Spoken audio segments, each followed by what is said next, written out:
Merci de rester fidèle au programme d'ITV. C'est parti pour cette édition du soir des titres. 3 morts et 64 blessés, c'est le bilan d'un accident qui s'est produit à quelques kilomètres de Kahone. Le bus s'est renversé sur la route. Il était en provenance de Diaoubé. Rapport de la Cour des comptes sur la gestion des fonds force Covid-19. L'ancien ministre de la Santé estime qu'il n'a rien à se reprocher. Abdoulaye Diouf Sarr est catégorique. Les pyjamas ont été utilisés dans le cadre de la riposte. Colère des habitants de Dendori, Ounare et Orkadiéré. Ils réclament le versement des impasses de phosphate à la Somiva. Ces habitants ont interrompu les travaux pendant 24 heures. Voilà pour les titres. Le développement, c'est dans un point.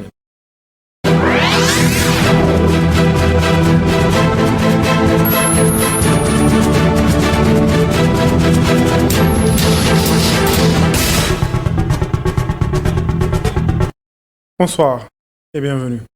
Un accident grave s'est produit à quelques kilomètres de Kahone. Le bilan provisoire fait état de 3 morts et de 64 blessés, dont 15 dans un état grave.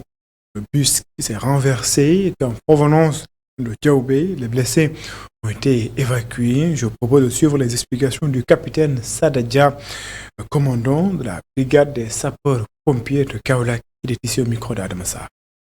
Nous avons été alertés ce matin vers 10h30 pour un accident de circulation vers Skawon. Effectivement, à 10h32 déjà, les moyens étaient engagés pour venir secourir les victimes. Effectivement, à l'arrivée sur les lieux, il s'agit d'un dérapage suivi d'un véhicule de type bus qui quittait le sens Kaffrine-Kaolack. Donc aussitôt, les moyens ont été engagés et les secours se sont mis à pied d'œuvre pour secourir les victimes. À l'issue du décompte provisoire, on a pu noter quand même un bilan assez lourd, notamment autour de 67 victimes. Parmi ces 67 victimes, nous avons 3 corps sans vie, c'est-à-dire 3 personnes qui sont décédées, et on a 15 personnes qui sont blessées graves et 47 personnes qui sont blessées légères, qui ont tous été prises rapidement en charge par les secours du groupement d'incendie secours Nimotora, mais également aidé en cela par la région médicale, qui a aussi mobilisé un certain nombre de moyens pour nous aider à évacuer très rapidement ces victimes à l'hôpital régional de Kaolack. On a déploré quand même un certain nombre de décès,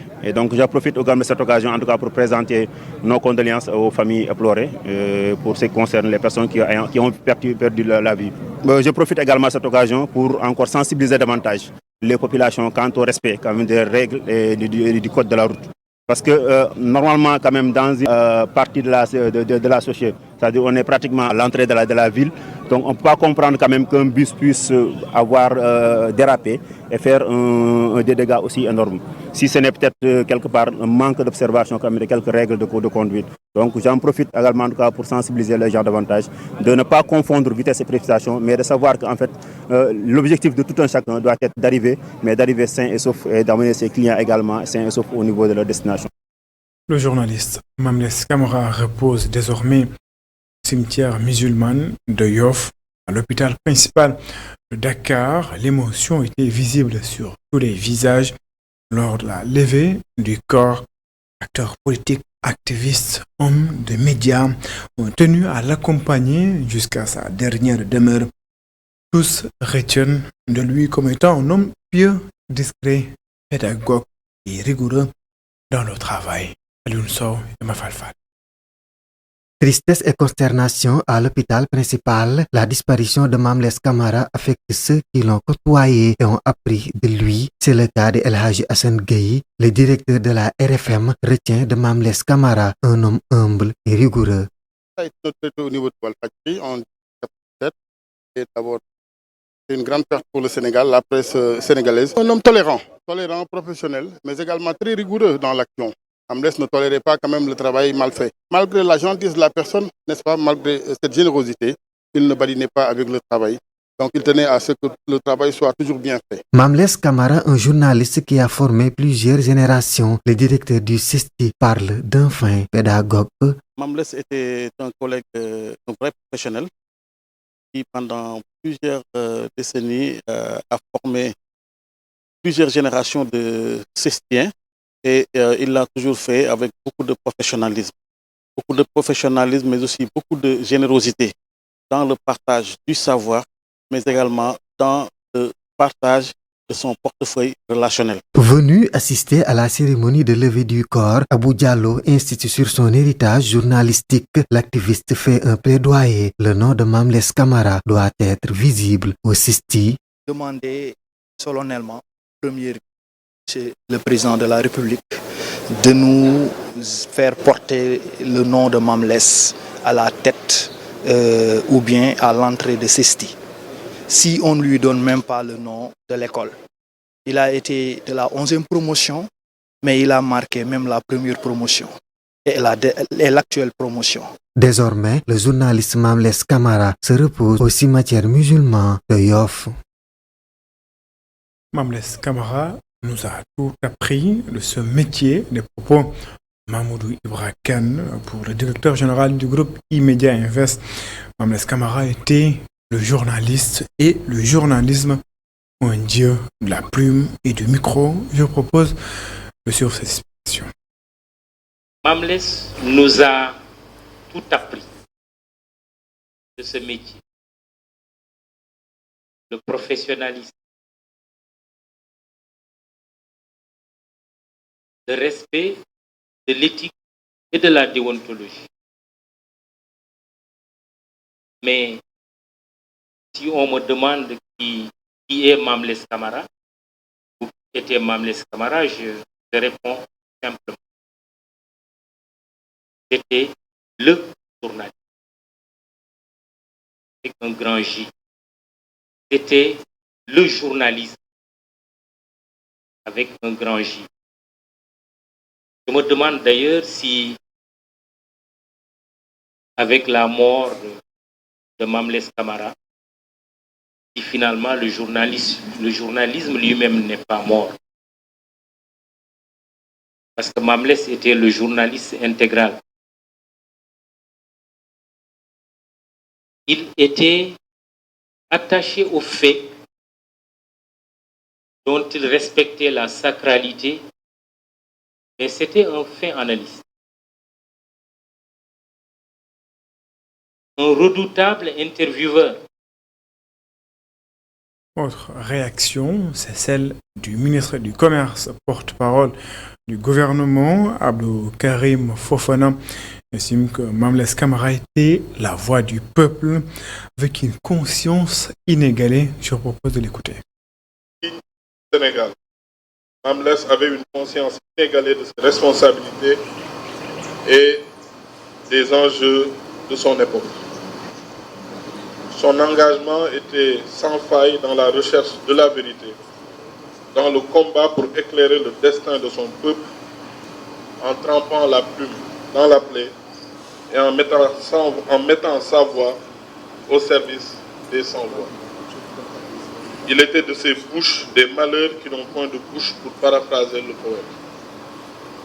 À la RTS, à la BBC, à Walf, au Matin, au CESTI, dans le Simplex, partout et tout le temps, Mame Less a porté l'intérêt général en bandoulière.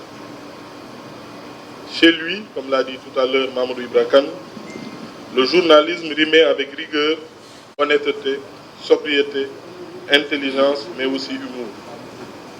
Il incarnait un apport de qualité au service de la communauté en termes d'information, d'analyse et de formation de conscience élevée.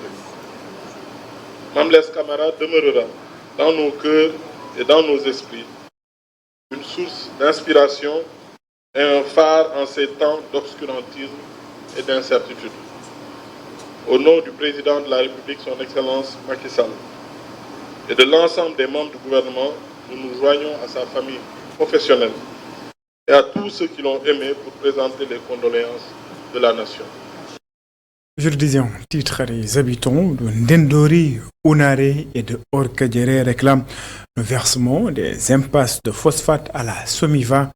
Ces derniers ont interrompu les travaux pendant 24 heures. Ils interpellent l'État du Sénégal. Amadou Mardialo.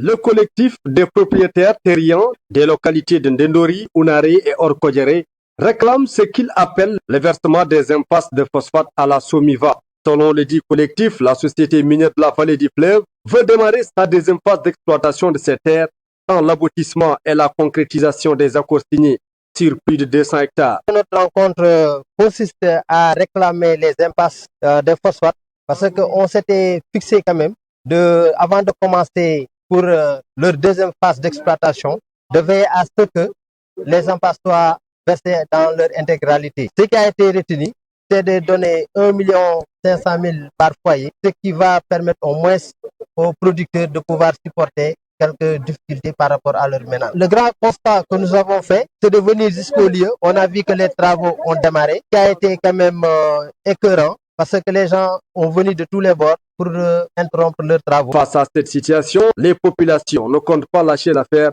et interpellent l'État. Vous savez que l'exploitation minière, ça relate beaucoup de fonds qui vont permettre au développement local. Donc les communes et les populations environnantes ont vu qu'il n'y a pas vraiment une possibilité de pouvoir leur donner cette compensation qui vont leur permettre au moins de subvenir à leurs besoins. Donc ce que nous comptons faire, c'est de faire de telle sorte que l'administration et l'État puissent vraiment venir en secours pour pouvoir veiller à ce que cette société puisse verser l'intégralité de la compensation. Sur les 200 hectares, la Somiva souhaiterait indemniser que 73 hectares d'après nos interlocuteurs. Depuis 24 heures, les travaux ont été interrompus par les populations. Nous avons essayé de joindre la direction de la Somiva, mais les tentatives sont restées vaines. Amadouma Diallo, rapport de la Cour des comptes sur la gestion des fonds force Covid-19. Abdoulaye Diouf Sarr s'explique. Selon lui, il n'a rien à se reprocher sur les pyjamas commandés par le ministère de la Santé. L'ancien ministre précise que les pyjamas ont été utilisés dans le cadre de la riposte contre la pandémie du Covid-19. Était l'invité du jury du dimanche, Abdourahmane. Rapport de la Cour des comptes sur les fonds force Covid-19. Alors, ministre de la Santé, Abdoulaye Diouf Sarr se défend. Mieux, il se dit blanc comme neige dans cette affaire encore pendante. Sur les plus de 700 milliards, Abdoulaye Diouf Sarr dit avoir bien géré les 45 qui étaient à sa charge. Sur l'attribution des marchés qui ont suscité de nombreuses controverses, l'ancien ministre de la Santé renvoie au contexte économico-social d'alors, avant d'évoquer la transparence. On était dans une position où l'offre était plus rare que la demande. Et même dans ces conditions-là, il y a 3 éléments qui étaient essentiels. Est-ce que le coût était bon? Autre élément, est-ce que le délai de la personne à qui on a commandé pour nous amener le matériel dans un contexte où il n'y avait pas d'avion dans de très bonnes conditions? De commande. Parce que sur ces éléments-là, on a quand même fait une très très bonne mission financière. C'est parce que c'est ça que l'État voulait. Il a demandé à ce que l'on fasse dérogation au code des marchés publics. Parce que si on suivait la procédure classique des marchés publics, on risquait d'avoir d'énormément de difficultés par rapport à l'efficacité de la riposte. Une riposte qui nécessitait des pyjamas, une incohérence relevée par Dr Bousso, qui n'en est pas une pour celui qui pilotait le ministère qui en avait fait la commande. Abdoulaye Diouf Sarr apporte des explications. Et ces pyjamas-là ont été utilisés dans le cadre de la riposte. Vous savez combien de Sénégalais nous avons hébergés dans les hôtels? Combien de Sénégalais nous avons effectivement hébergés dans les CTE? Et dans les CTE, dès que vous entrez, mais vous n'avez plus de contact avec le DOR. Vous êtes pris en charge totalement par le CTE. Et vos habits sont amenés à l'incinération. Et ce que vous portez effectivement aussi doit être incinéré. Ces pyjamas-là ont été utilisés dans les CTE de la manière la plus normale. Dans sa 18e recommandation, la Cour a invité le ministre de la Santé et de l'Action sociale à prendre des mesures appropriées pour améliorer la qualité et la cohérence des données épidémiologiques. Abdoulaye Diouf Sarr rejette toute idée de fausseté et parle de données non issues des régions médicales. Selon lui, ces écarts relevés s'expliquent par des éléments non pris en compte par la Cour des comptes. Abdoulaye Diouf Sarr demande ceux qui disent que les habitants de Ngor ne veulent pas d'une brigade de gendarmerie. Pour l'ancien maire de Yoff, l'État est là pour gérer les intérêts de Ngor qui doivent, selon lui, être sauvegardés. L'invité du jury du dimanche ajoute que l'État du Sénégal est dans une dynamique de vouloir implanter un lycée dans cette commune. Nous l'écoutons. Quand l'État échange avec nos populations, il faut laisser effectivement l'échange, il faut laisser effectivement la négociation, il faut laisser la discussion se faire effectivement dans l'intérêt réciproque donc de l'État et de Ngor. J'allais même dire dans l'intérêt de Ngor, parce que l'État est là pour gérer les intérêts de Ngor. Dans tous les cas de figure, ce que moi je dis, c'est que les intérêts de Ngor seront sauvegardés et doivent être sauvegardés. Les intérêts de Ngor seront déterminés par les Ngorois et l'État effectivement va faire en sorte que les intérêts de Ngor soient sauvegardés. Les Ngorois ne veulent pas de la gendarmerie. Ça, c'est vous qui le dites. Pourquoi je dis que c'est vous qui le dites? La gendarmerie était hébergée par Ngor pendant des années dans un autre site. Et quand les gendarmes ont voulu quitter ce site, c'est les Ngorois qui leur ont demandé de tout faire pour rester pour des considérations de sécurité. Aujourd'hui, dire que les Ngorois ne veulent pas de gendarmerie, c'est insulter les Ngorois. Au contraire, ils veulent une gendarmerie. Mais ils veulent une gendarmerie qui tienne compte de leur intérêt aussi. Leur intérêt, c'est aussi avoir un lycée. Parce que Ngor doit avoir un lycée. Ngor doit avoir un lycée, Ngor doit avoir un CM. Et ce lycée de Ngor, le président de la République l'a décidé depuis très longtemps, avait même réservé un site pour ça. Moi, je suis dans ce processus-là pour faciliter les choses. Le parti de l'indépendance et du travail va initier une série de discussions au sein du parti. C'est pour les besoins de la présidentielle 2024. Quant à la question, troisième mandat, la position du parti reste encore floue. Le PIT a organisé son 7e congrès. C'était en présence de Khadija Diouf et de Sidignan. Ce 7e congrès sera l'occasion pour le Parti de l'indépendance et du travail de traiter de nombreuses questions, dont celle de l'élection présidentielle de 2024. Nous avons dit que ce moment est un moment important dans la trajectoire de l'humanité, celle de l'Afrique, celle de notre pays. Et les grandes questions qui agitent le monde, qui agitent le continent, qui agitent le Sénégal, sont des questions que le Parti de l'indépendance et du travail va prendre durant 2 jours en charge. Parmi celles-là, il y a celle cruciale, la présidentielle en 2024. Vous avez les hypothèses de travail qui sont les nôtres. Il ne faut pas penser que cette élection est une élection désincarnée, éthérée, mais elle intervient dans un contexte précis. Lors de ce congrès, le PIT s'est prononcé sur la question du 3e mandat. Et il avait dit dans la constitution que nous avons votée en 2016 qu'il était pour la limitation des mandats. Si d'aventure, il a changé de point de vue, la grosse question que nous devons nous poser, c'est de savoir pourquoi. Pourquoi aurait-il changé de point de vue? S'il a changé de point de vue, avons-nous, oui ou non, intérêt en tant que PIT, en tant que Sénégalais, à le suivre dans cette trajectoire? La politique est une affaire trop sérieuse pour que, évidemment, on la ramène simplement à sa simplicité première. Il faut encore une fois, au-delà de l'écume, voir la vague. Le Parti de l'indépendance et du travail a aussi insisté sur le choix des candidats pour la présidentielle de 2024. Il est important, encore une fois, qu'on réfléchisse. Vous savez, il y a des questions auxquelles on peut répondre oui ou non, mais c'est réduire les choses à une simplicité préjudiciable.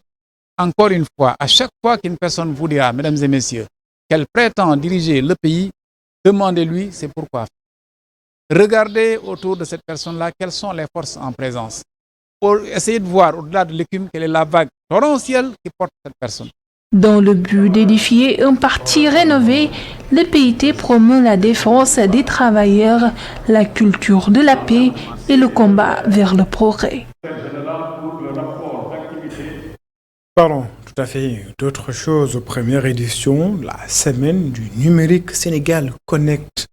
Le ministère de la Communication et des Télécommunications de l'économie numérique initie une caravane. Première étape, la commune de Diass, une commune connectée dans l'ère du temps. N'est-ce pas, mon Dieu? Diass, une commune du département de Mbour choisie pour le top départ de la semaine du numérique. Ici, la mairie comprend les enjeux de la connectivité. Le premier marché public bi mairie Diass passé ci numérique la ko passé.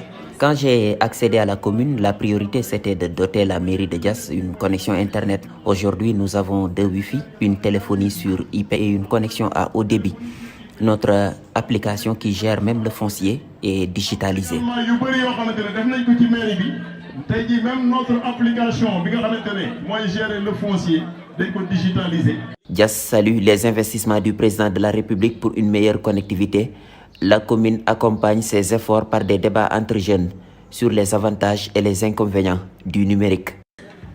Président de la République dafa am liggéey bu rëy bu mu def ci connectivité def ay investissement.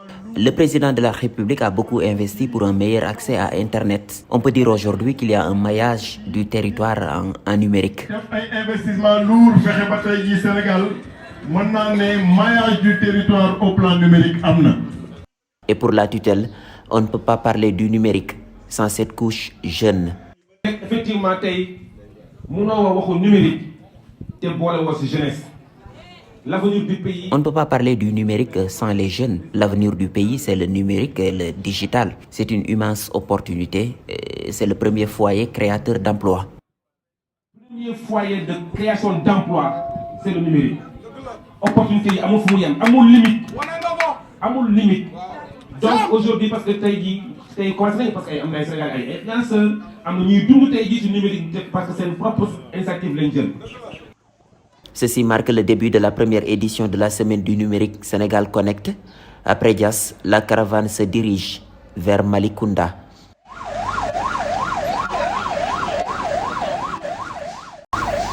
Mamadou Dian, le Sénégal va mettre en service un nouveau câble sous-marin le 16 mai prochain, un projet qui va relier le Sénégal au reste du monde, d'après le ministre de la Communication, des télécommunications et de l'économie numérique. Selon lui, le Sénégal a plus de 15 000 km de fibres.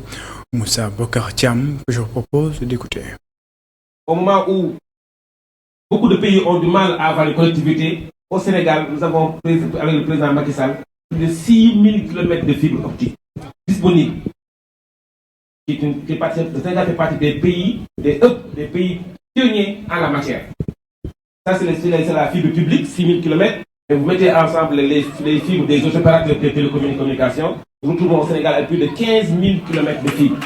On utilise nos données à tort et à travers. Il est important que ce pays soit souverain dans la gestion de nos données. Et c'est l'occasion de féliciter encore le président Macky Sall. On est en train de construire aujourd'hui le parc de technologies numériques avec un immeuble de R+4 essentiellement consacré au data center pour conserver nos données. C'est une première en Afrique de l'Ouest. Après le président de la République, l'ambassadeur de la France au Sénégal a reçu les 9 tirailleurs sénégalais de retour au pays. Selon lui, la France a une dette envers les anciens combattants. Présidente de l'Association pour la mémoire et l'histoire des tirailleurs, 9 anciens combattants magnifient l'acte. Ils se disent honorés. L'heure est à la présentation après que les 9 tirailleurs de la 3e génération de guerre ont foulé la résidence de France. L'ambassadeur de la France au Sénégal se dit honoré de les recevoir. Philippe Lalliot est clair, la France a une dette immense envers les tirailleurs. Vous vous êtes battu pour la France, devenue votre patrie. Bon retour au Sénégal à vous, héros. La nation vous dit sa reconnaissance. Vous êtes une part de l'histoire et de la mémoire que la France et le Sénégal ont en partage. Notre dette à leur égard, à votre égard, est immense. La présidente de l'Association pour la mémoire et l'histoire des tirailleurs sénégalais est dans une joie immense. Aïssata Seck, en première ligne pour la restauration de leurs droits, se dit honorée. Une émotion forte, car cette cérémonie marque aujourd'hui la fin d'un long parcours.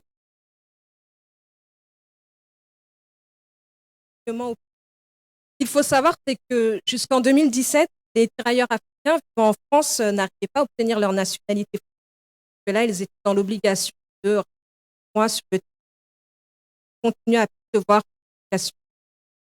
6 mois, très souvent seuls, dans des foyers, dans leurs familles.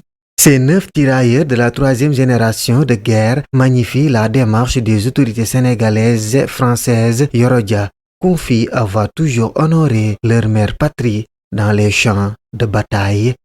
Nous remercions les autorités sénégalaises. Notre pays d'origine, on a toujours été attention à la garde de ce nom-là. Nous avons toujours gardé ce nom Sénégal et toutes les actions de combat qu'on a réalisées au nom de nous n'avons jamais fui le combat.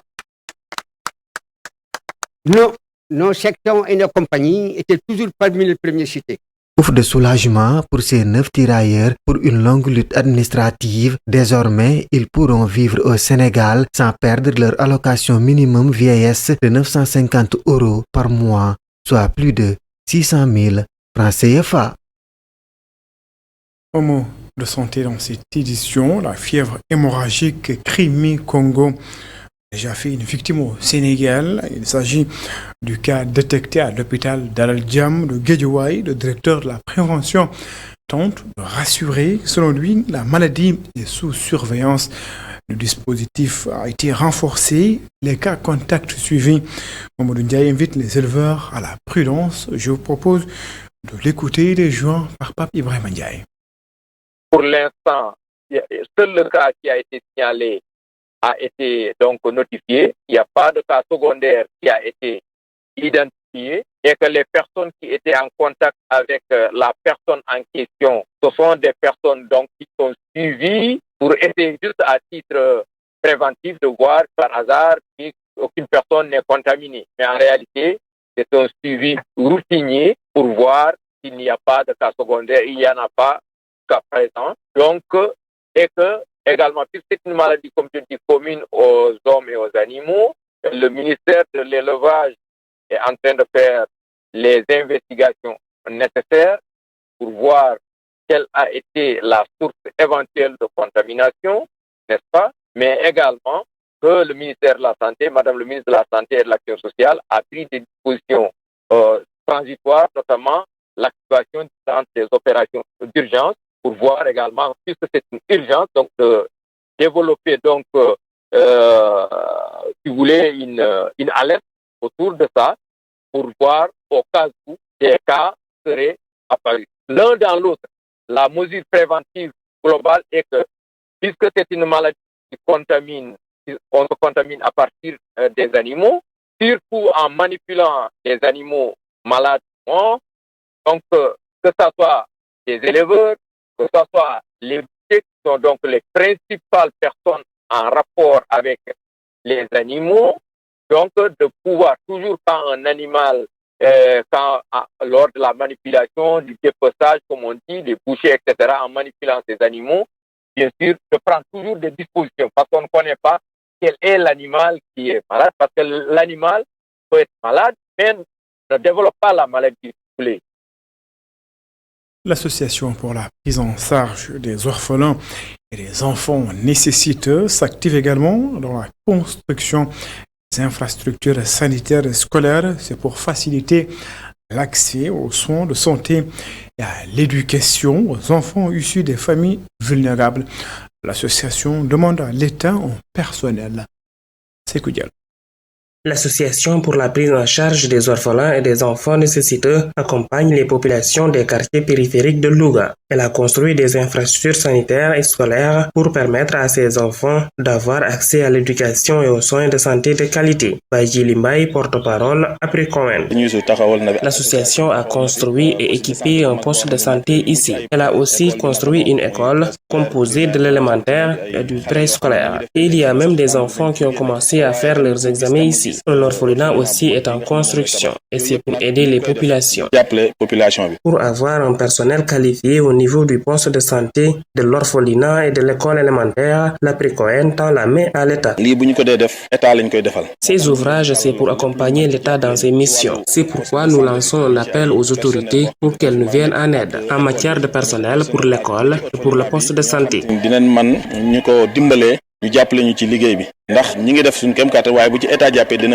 Daouda Sène, adjoint au gouverneur chargé du développement, promet que les services concernés vont apporter leur soutien à cette association. Nous avons visité le poste, nous avons également visité le chantier de l'école élémentaire. Ce sont des œuvres importantes, surtout dans ces quartiers périphériques qui sont généralement des quartiers marqués par une certaine pauvreté. Marabout va bénéficier en tout cas de tout l'appui administratif dont il aura besoin véritablement pour mener à bien cette œuvre-là. C'est la fin de cette édition. Merci de l'avoir suivi. Excellente suite de programmes sur les antennes d'ITV. Au revoir.